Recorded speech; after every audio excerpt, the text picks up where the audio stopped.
मंगलमय आशीर्वाद आहे तुम्हाला.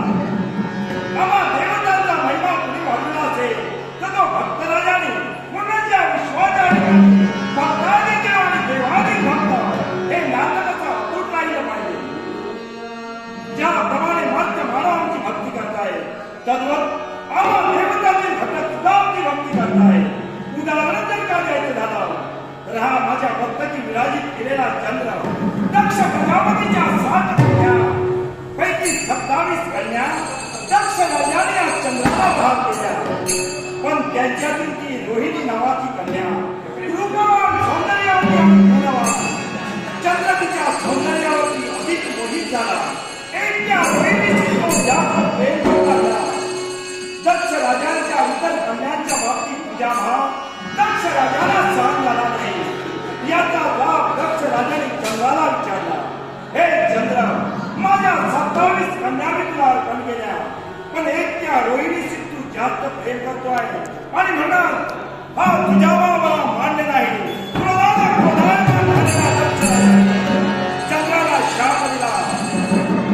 हे चंद्र, ज्या सौंदर्याचा तुला अभिमान वाटतो आहे, ज्या 16 कलांचा तुला गर्व झाला आहे, ते तुझं सौंदर्य, ज्या तुझ्या 16 कला आजपासून तू निघेल होशील, तू क्षयी होत होशील.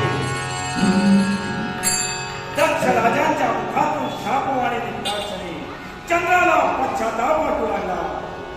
पण नारद ब्राह्मणींच्या मार्गदर्शनाखाली चंद्र प्रभात शेवटी गेला आणि तिच्या लिंगाचं भजन पूजन करू लागला. चंद्राच्या त्या अद्वितीय भक्तीवरती आम्ही प्रसन्न झालो आणि चंद्राला म्हणालो, हे चंद्र, तुझ्या मनात कोणतीही इच्छा असू द्या, हा भोलेनाथ ती परिपूर्ण करेल. त्याच वेळी चंद्राच्या मुखातून शब्द बाहेर पडले, भोलेनाथ, मला दक्ष राजांच्या शापातून मुक्त व्हायचं आहे. त्यावेळी आम्ही त्याला सांगितलं, दक्ष राजांचा शाप तुला भोगावाच लागेल, पण तो कोणत्या प्रकारे?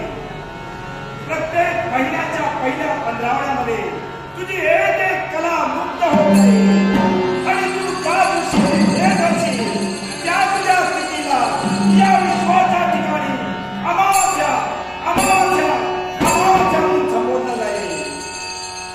आणि म्हणून आणि पुढील 15 तुझी गेलेली एक एक कला तुला पुनश्च प्राप्त होईल आणि या विश्वाच्या ठिकाणी पूर्ण सतेज होशील.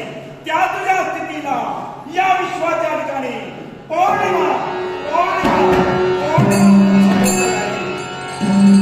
अशा प्रकारे दक्ष राजाचा शाप तुला भोगावाच लागेल.